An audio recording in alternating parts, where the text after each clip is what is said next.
La amilasa y la lipasa son enzimas digestivas segregadas por el páncreas exócrino y constituyen los biomarcadores séricos más importantes para el estudio de las enfermedades pancreáticas y más específicamente para el estudio de la pancreatitis aguda. En el seminario de hoy voy a expresar cómo se las suele nombrar habitualmente, cuáles son los nombres no tan usuales, qué metodologías imperantes en el laboratorio existen en la actualidad, cuál es su fundamento, en qué material de muestra se puede realizar la determinación de actividad para estas enzimas y también me voy a referir a la aplicación clínica de los resultados obtenidos de actividad de amilasa y lipasa, especialmente en el diagnóstico de la pancreatitis aguda. Para ello voy a tener en cuenta la vida media de la enzima. Con respecto a la nomenclatura, conocemos 4 formas para denominarlas. La forma trivial, que se denomina amilasa, que es la más conocida. La forma sistemática, que es 1,4-alfa-D-glucan, 4-glucano-hidrolasa. La abreviatura internacional, AMI, y el número sistemático, Comisión de Enzimas 3.2.1.1. Como verán, ya conocen la clase número 3 a la cual pertenece la alfa-amilasa. ¿Y cuál es? Sabemos que corresponde a la clase de las hidrolasas, porque ya hemos visto hidrolasas en seminarios anteriores. En este caso, la amilasa, la alfa-amilasa, hidroliza uniones alfa-1,4 glucosídicas de polisacáridos. Y voy a aclarar que tanto los polisacáridos de cadena lineal como la amilosa o los de cadena ramificada como la milopectina y el glucógeno se van a poder hidrolizar en presencia de la alfa-amilasa. Pero la velocidad de hidrólisis va a ser diferente de acuerdo al polisacárido que esté esta enzima hidrolizando. En la actualidad, los métodos disponibles para la determinación de actividad de amilasa son los métodos cinéticos colorimétricos de monitoreo continuo. El método de referencia IFSC, propuesto en el año 2006, especifica las condiciones de medida y el procedimiento para medir actividad de amilasa a partir de un sustrato que es un heptaócido. La reacción de hidrólisis catalizada por la amilasa produce un producto de color amarillo al pH de reacción y ese producto ustedes lo pueden observar al final de la reacción, que es el 5-PNP, que es el 5-para-nitrofenol. La característica que presenta el sustrato que corresponde a esta metodología es que es un malto heptaócido. 5,4,6 etiliden 1,4 nitrofenil G1 alfa D malto heptaócido. Si ustedes observan, presenta un grupo etilideno, ¿sí? Y ese grupo etilideno se denomina grupo bloqueante. Es un grupo que se une a la molécula que va a ser hidrolizada por la alfa-amilasa y se denomina grupo bloqueante. ¿Para qué se usa o para qué se coloca ese grupo bloqueante? Es para evitar la hidrólisis inespecífica que podría ser realizada por otra enzima presente en la metodología, que es la alfa-glucosidasa. Entonces, en el caso de que esté el grupo etilideno presente, la reacción de hidrólisis inespecífica se evitaría y entonces únicamente este sustrato va a ser hidrolizado por la alfa-amilasa presente en el material de la muestra. ¿Cómo va a ser la actividad de esa amilasa? Y bueno, la actividad de esa amilasa presente en el material de muestra va a ser directamente proporcional al aumento de la absorbancia debido al 5-para-nitrofenol. En esta diapositiva vemos las condiciones de medidas para el método IFCC. Por otro lado, voy a decir que la amilasa o las amilasas son metaloenzimas, es decir, que necesitan cofactores enzimáticos para poder actuar, para poder tener actividad enzimática. Por ejemplo, el catión calcio es necesario para que se lleve a cabo la actividad enzimática. El calcio es el ion esencial para conservar la integridad funcional de la enzima. Y en este caso se agrega en la metodología como cloruro de calcio, como ustedes pueden ver en la columna de la izquierda, donde se enumeran cada uno de los reactivos necesarios para aplicar esta metodología, para que forman parte de este reactivo. Sin embargo, la actividad completa de la enzima se produce solo en presencia de varios aniones, como por ejemplo el cloruro, el bromuro, el nitrato, el colato o el fosfato. El cloruro y el bromuro, se dice, o por las publicaciones que existen, son los activadores más eficientes. Por ende, las metodologías deben incluirlos en la solución reactiva, y lo hacen como sales de cloruro de sodio y también como sales de cloruro de calcio. Las condiciones óptimas de medida se van a ajustar de modo de alcanzar la velocidad máxima de reacción para el sistema específico de medida que estamos aquí nombrando. La amilasa en suero humano tiene un rango de pH que va óptimo, un rango óptimo de pH que se extiende desde 6,9 hasta 7. El buffer, en este caso es el buffer EPES, que va a proporcionar el pH y la fuerza iónica y le va a otorgar la máxima sensibilidad al método que estamos comentando. El reactivo incluye el sustrato en una concentración óptima e incluye a la enzima acoplante, que es la alfa-D-glucosidasa, como ustedes pueden ver. Y esta enzima, recuerden que debe estar en exceso, ya que la única limitante de todo este sistema de reacciones va a ser la enzima que se encuentra presente en la muestra de reacción. La muestra de elección es suero libre de hemólisis, como vemos en la foto que se encuentra a la izquierda de esta diapositiva. Pero también podemos utilizar o dosar la actividad de amilasa en un plasma obtenido con heparina de litio. Esto generalmente se realiza en laboratorios de emergencia. No se pueden utilizar los anticoagulantes complejantes de los iones activadores enzimáticos. Existen otros materiales biológicos en los cuales se puede realizar la determinación de actividad de amilasa: en la orina, en líquido pleural y en líquido acítico. La amilasa que se encuentra en circulación sanguínea es una molécula pequeña, con un peso molecular que puede extenderse desde los 54.000 hasta los 62.000 daltons. Por lo tanto, la enzima es lo suficientemente pequeña para filtrar por los glomérulos renales y es la única enzima plasmática que se encuentra normalmente en la orina. Es decir, que en sujetos sanos va a existir un valor de referencia de amilasuria.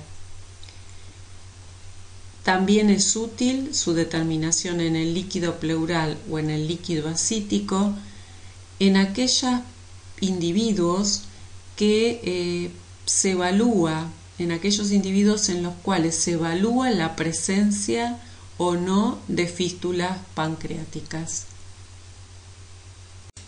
La estabilidad de la actividad en suero va a depender de la temperatura de almacenamiento. Entonces, si la almacenamos a menos 28 grados centígrados, la actividad se puede conservar durante un año y si se almacena a 5 grados centígrados, la actividad permanece constante durante 2 semanas. En el caso de la orina se recomienda no frizar y procesar en el día, o bien guardar centrifugada y en este caso la estabilidad va a ser de 5 días a 5 grados centígrados. Entonces lo que les quiero recordar es que todos los materiales de muestra deben ser centrifugados antes de ser procesados o antes de ser almacenados. En esta diapositiva se puede observar la relación entre los volúmenes de reactivo y de muestra, la temperatura de trabajo, el coeficiente de extinción micromolar del 5NP al pH de trabajo y algunas de las variables que van a influir sobre la velocidad de reacción enzimática. Como la relación de volúmenes se debe conservar, es necesario realizar primero la dilución de la muestra con solución fisiológica y luego de esa dilución previamente realizada, tomar el volumen de muestra apropiada para luego realizar la determinación de actividad. Es decir, lo que quiero decir es que cuando uno necesita diluir porque la actividad de la muestra que estoy procesando se va por fuera del intervalo de linealidad de la metodología, es conveniente conservar la relación entre el volumen de muestra y el volumen de reactivo. Por lo tanto, se debería hacer una dilución de la muestra del suero o la muestra de orina o del material que estamos procesando anterior y de esa dilución tomar el volumen necesario para hacer la determinación. Recuerden siempre que las muestras séricas se van a diluir con solución fisiológica y las muestras de orina es conveniente realizar la dilución con agua. Muy bien, con respecto al procedimiento de medida, el que está descrito en esta diapositiva es el procedimiento de medida para un espectrofotómetro de uso manual, en el cual en una cuba se coloca el reactivo, se deja tomar temperatura durante 3 minutos, se mide la absorbancia inicial de la solución reactivo del reactivo para ver si el reactivo se encuentra en condiciones de ser utilizado y luego se dispara la reacción agregando el volumen de muestra correspondiente, se homogeneiza y se mide la absorbancia cada 10 segundos durante 5 minutos. Se supone que en este tiempo ya se puede alcanzar perfectamente la fase lineal para luego poder tomar los valores de variación de absorbancia en función del tiempo y calcular la actividad enzimática. Bueno, acá también ponemos el intervalo de referencia 37 grados que está dado entre 31 y 107 unidades internacionales por litro. Este es el valor que figura en la bibliografía original, pero recordamos que siempre lo que tenemos que hacer en el laboratorio es la verificación de los valores de referencia. Muy bien, pasamos ahora a lipasa. Con respecto a la lipasa, las distintas formas de nombrarla son la recomendada, la más usual, la más conocida es lipasa. La sistemática, que es triacilglicerolacilhidrolasa, y la abreviatura internacional, que consta en algunos libros de texto como el TIEDS, es LPS. Sin embargo, la armonización con respecto al uso de la abreviatura es uno de los aspectos pendientes en las que aún se está trabajando para esta enzima. El número sistemático es S3.1.1.3 y el número 3 nuevamente corresponde a la clase de las hidrolasas. Los métodos que se utilizan en la actualidad para la determinación de actividad de lipasa o de lipasemia son los cinéticos colorimétricos de monitoreo continuo y son los descriptos para autoanalizadores automáticos en la bibliografía de uso corriente. La titulación de ácidos grasos se consideraba el método de referencia, pero no se utiliza en el laboratorio de análisis clínicos. Se encuentran trabajando en la armonización de esta metodología diferentes organismos de consenso internacional, como por ejemplo la Asociación Americana de Química Clínica, para llegar a la proclamación, podríamos decir, del procedimiento de referencia que hasta hoy en día no existe, no contamos con un procedimiento de referencia para medir actividad de lipasa en el laboratorio de análisis clínicos. Uno de los métodos es el método de Panteghini, Bonora y Pagani, en el cual la lipasa cataliza la hidrólisis del éster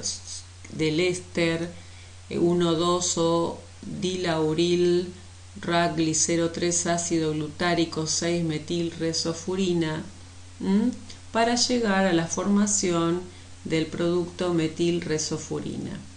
El aumento de la absorbancia debido a este producto de color rojizo va a ser directamente proporcional a la actividad de la enzima presente en la muestra que estamos procesando. En el método cinético colorimétrico que acabamos de mencionar, tenemos dos componentes de solución reactiva, la solución 1 y la solución 2. La solución 1 contiene el buffer que le da el pH de 8,4 al medio, que es el buffer tris, la colipasa, que es un cofactor proteico de la enzima, deoxicolato de sodio y taurodeoxicolato de sodio, que son sales biliares. Entonces primero se incuba la muestra con el reactivo 1 que contiene a las sales biliares y a la colipasa. Ambas son necesarias para que la lipasa tenga actividad enzimática. Es decir, este método trata en sus condiciones de medida de emular a las condiciones fisiológicas en la que la lipasa cumple su función dentro del organismo. La lipasa actúa solo cuando el sustrato está presente en forma de emulsión en la interfase entre el agua y el sustrato, y la velocidad de reacción va a depender de la superficie en dispersión del sustrato. Los ácidos biliares van a asegurar que la superficie del sustrato se encuentre libre de proteínas, incluyendo dentro de las proteínas a las enzimas lipolíticas. Estos ácidos biliares producen el recubrimiento de la superficie del sustrato insoluble en el medio acuoso. La lipasa va a acceder al sustrato para producir la hidrólisis, porque la colipasa ataca a la micela formada por la sal biliar y el sustrato, forma un complejo sal biliar colipasa, se produce un cambio conformacional en la que la lipasa expone un sitio con alta especificidad y afinidad para el sustrato. De esta manera, la lipasa se une al sustrato, permitiendo que se produzca la acción enzimática. Y la solución 2 está proporcionando entonces el buffer, que es un buffer ácido, y el reactivo de color. El material de muestra es de elección, es suero libre de hemólisis. También se puede utilizar plasma obtenido con heparina de litio. La lipasa tiene un bajo peso molecular de alrededor de 48.000 daltons, por lo cual puede filtrar a través del glomérulo renal. pero no se encuentra en condiciones normales, en individuos sanos, no se encuentra en orina, ya que es completamente reabsorbida a nivel de los túbulos renales.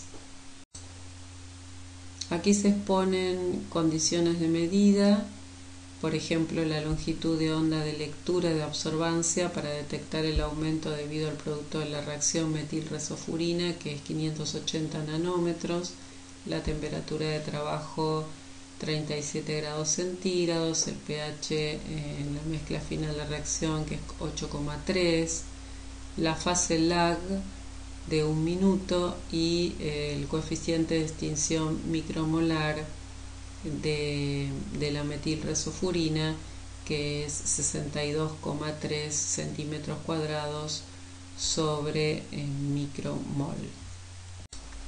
En esta diapositiva podemos observar un procedimiento de medida adaptado del método puesto a punto en un autoanalizador para un analizador manual, en el cual se coloca en la cuba de reacción la solución reactiva, la muestra en los volúmenes que corresponde, se incuba 3 minutos a 37 grados, que es la temperatura de trabajo, se agrega la solución reactiva 2 previamente termostatizada a 37 grados y luego se comienza a medir la absorbancia, se homogeneiza y se comienza a medir la absorbancia cada 10 segundos. Se supone que tiene una fase lag extensa de 3 minutos y eso va a depender un poco de la cantidad de concentración catalítica que tenga la muestra a ensayar. Siempre en el caso, igual que en otros casos que ya vimos anteriormente, se deben verificar los valores de referencia para ser utilizados en el laboratorio en el cual trabajamos. Otro de los métodos para la determinación de lipasa es el método de Fossati, Ponte y Tarenghi. Estos también son, como el caso anterior, son métodos que ya directamente se han puesto a puntos en autoanalizadores automáticos. Fíjense la cantidad de reacciones que están involucradas en esta metodología. Se parte de un diglicérido en presencia en un medio acuoso, como siempre, y en presencia de la lipasa pancreática, y se va produciendo la hidrólisis de ese sustrato. Finalmente se llega a la formación de una quinona diimina que nos va a indicar por la medida de la absorbancia a medida que se va formando el producto, ¿no es cierto? Vamos midiendo la absorbancia, esa absorbancia va a ir aumentando en forma proporcional a la cantidad de actividad de lipasa en la muestra. Aquí en este método se trabaja con 3 reactivos, el 1, el 2 y el 3, y en las cuales están involucradas las enzimas auxiliares, la sal biliar, los búferes que van a proporcionar el pH, la colipasa, etc. O sea, el pH y la fuerza iónica, los cofactores, el sustrato, las enzimas acoplantes, como hemos visto hasta ahora. El material de muestra de elección para esta metodología es suero libre de hemólisis o plasma obtenida con heparina de litio. Dijimos anteriormente que en el caso de las orinas de sujetos sin patología renal no se encuentra presente la lipasa. Para este método el pH 37 grados es igual a 8, la temperatura de trabajo 37 grados, longitud de onda 550 nanómetros, que es la longitud de onda que debo usar para poder medir experimentalmente la absorbancia de la quinona monoimina que se forma a medida que transcurre la reacción enzimática. El coeficiente de extinción molar es 18 centímetros cuadrados sobre mol. Entonces hay que tener en cuenta la relación de volúmenes, la temperatura de reacción, la longitud de onda y coeficiente de extinción molar o micromolar.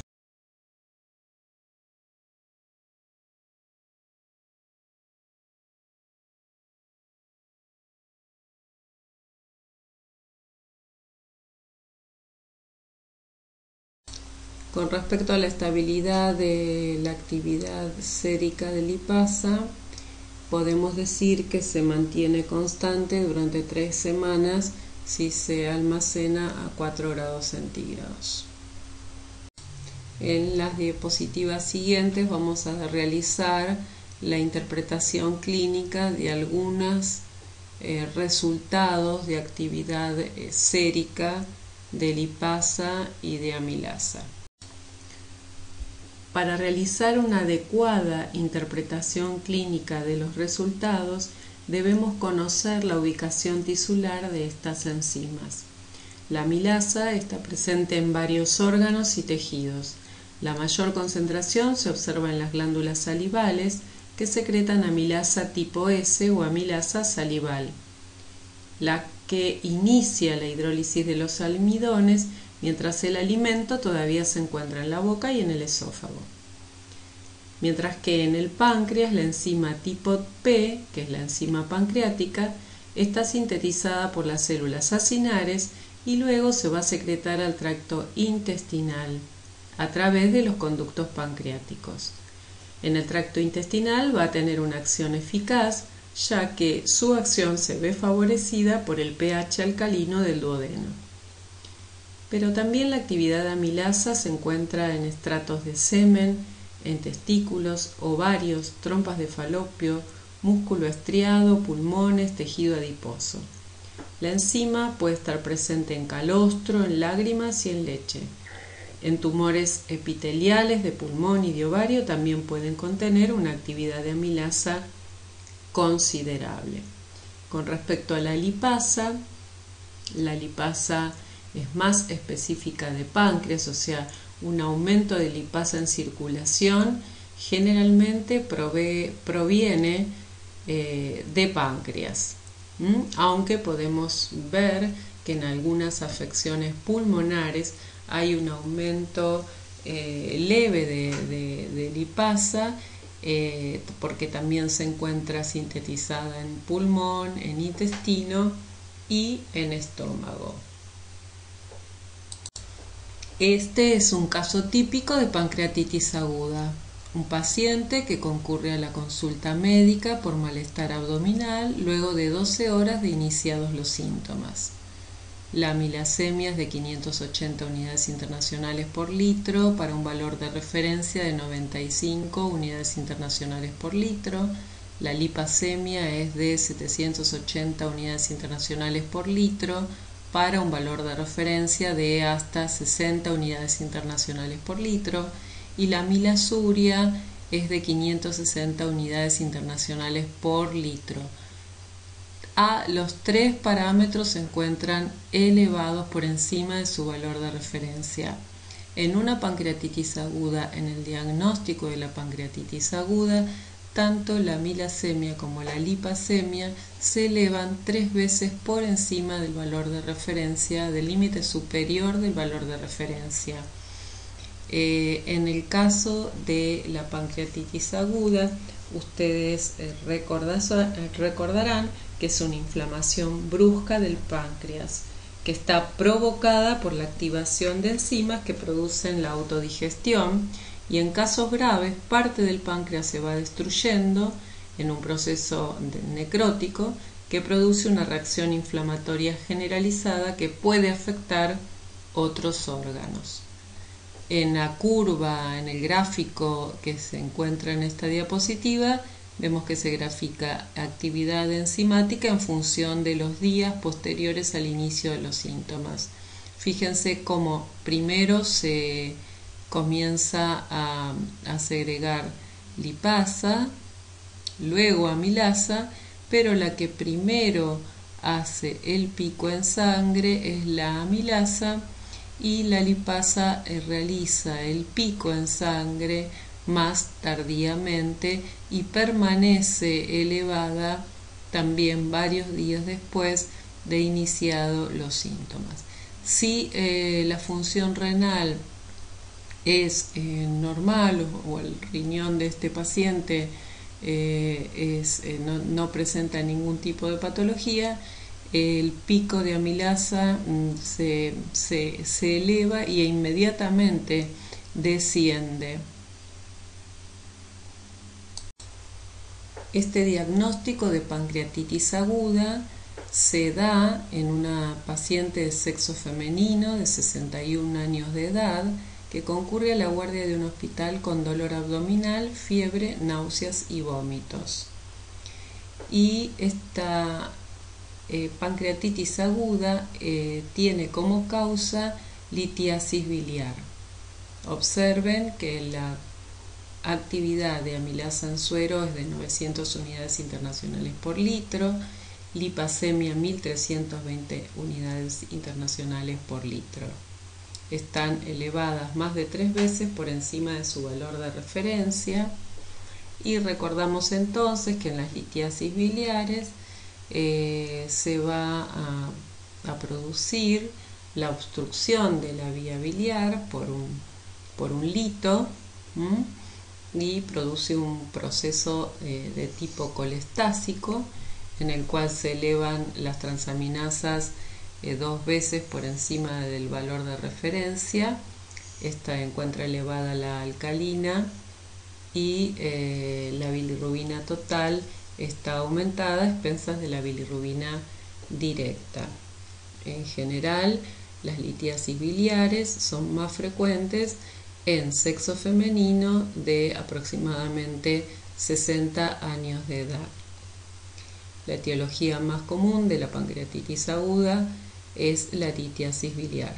También la pancreatitis aguda puede estar causada por hipertrigliceridemia o por alcoholismo crónico.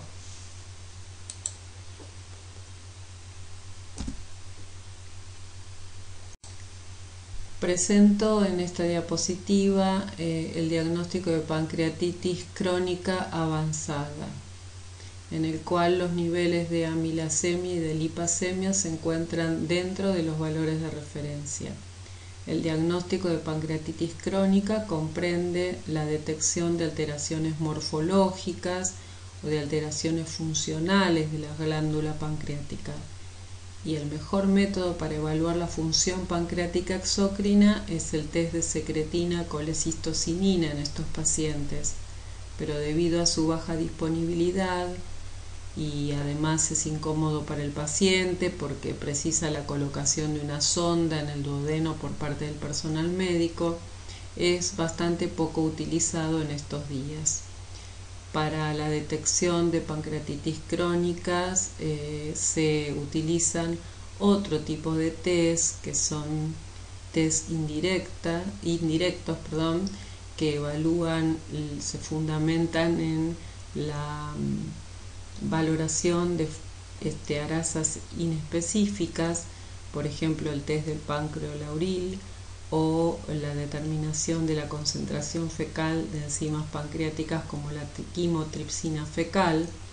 Y estos test, que son conocidos como test indirectos, carecen de suficiente precisión diagnóstica, sobre todo en las fases iniciales de la enfermedad.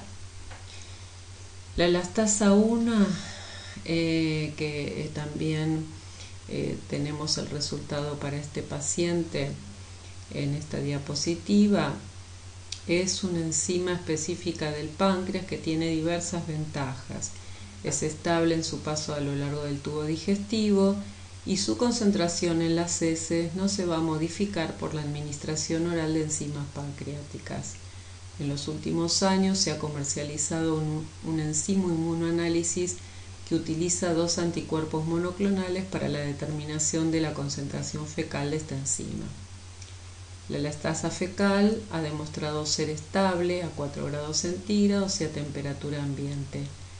Otra ventaja práctica es que una sola muestra es suficiente para su correcto análisis, ya que se ha demostrado que su empleo en muestras consecutivas del mismo paciente no mejora su rendimiento diagnóstico. La determinación de alfa-1 fecal, de la elastasa alfa-1 fecal, se ha utilizado también para la valoración de la función pancreática en distintas enfermedades con buenos resultados. Recientemente se ha investigado su papel en sujetos con diarrea crónica, concluyendo que un resultado negativo descarta la existencia de una enfermedad pancreática. La insuficiencia pancreática exócrina es el estado de mal digestión de nutrientes causados por la insuficiente secreción de enzimas pancreáticas, su inadecuada activación, su degradación precoz o la ineficiente interacción enzima-alimento, lo cual condiciona una malnutrición calórico-proteica y déficit vitamínicos. Entonces, este es un ejemplo de insuficiencia pancreática exócrina. Aquí traemos el ejemplo de la salpingitis, de un diagnóstico de salpingitis. Es un paciente femenino de 31 años de edad que concurre a la guardia ginecológica de un hospital con dolor abdominal, secreción vaginal anormal con flujo espeso, fiebre, náuseas y vómitos. Tiene una infección a nivel de las trompas de falopio. La amilasa está aumentada. Y si vemos el hepatograma está dentro de los valores de referencia. Y en cuanto a la lipasa, ¿qué opinan? ¿Cómo estará esa lipasa ahí? Es una pregunta que vamos a dejar pendiente para pensar. Esta diapo es un paciente femenino de 31 años de edad, es decir, en edad fértil, que concurre a la guardia ginecológica de un hospital con dolor abdominal, secreción anormal vaginal con flujo espeso, fiebre, náuseas y vómitos. El hepatograma está dentro de los valores de referencia y la amilasemia se encuentra elevada. En este caso, entonces el embarazo ectópico, recuerden que es un embarazo que se produce fuera del útero, que puede ser producido, que se puede implantar el embrión en las trompas. ¿Cómo estará en todo caso la lipasa en este paciente? ¿Qué les parece? ¿Qué se les ocurre? También lo vamos a dejar como una incógnita para después discutirlo en el momento que corresponda.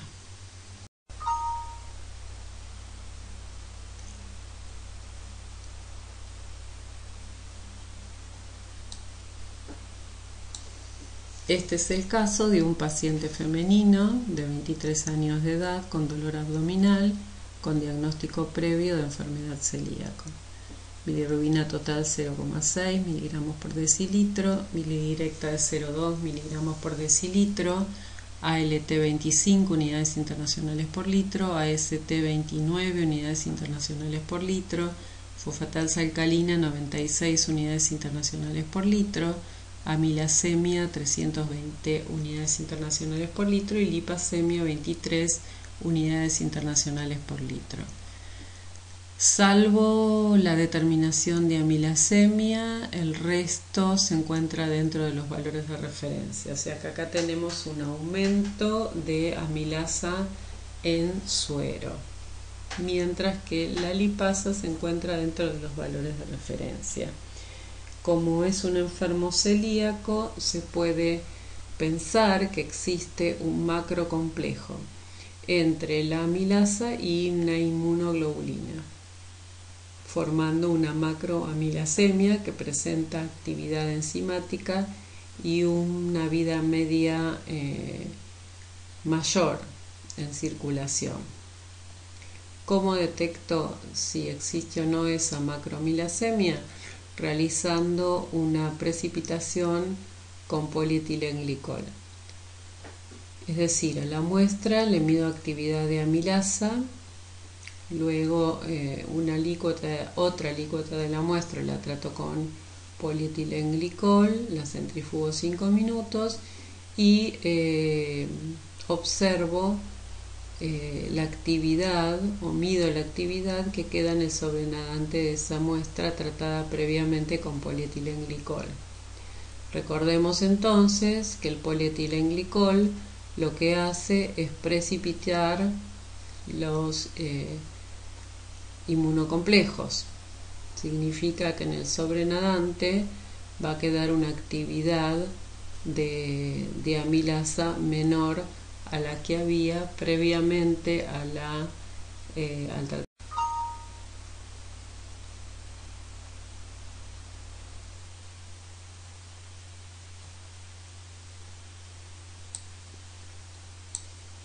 El seguimiento de datos de una actividad de una determinada enzima de un determinado paciente se puede hacer de diferentes maneras en el laboratorio. Aquí yo hice un print de una pantalla del programa que nos permite a nosotros observar en el laboratorio asistencial la evolución de la actividad de amilasa para un determinado paciente. Fíjense que el 26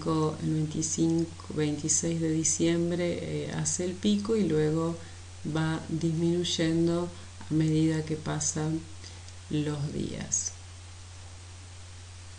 Es interesante entonces conocer la ubicación de las enzimas para poder realizar la interpretación clínica, como dije antes, hacer un seguimiento de datos para poder realizar la interpretación correcta y el análisis que merece cada una de las patologías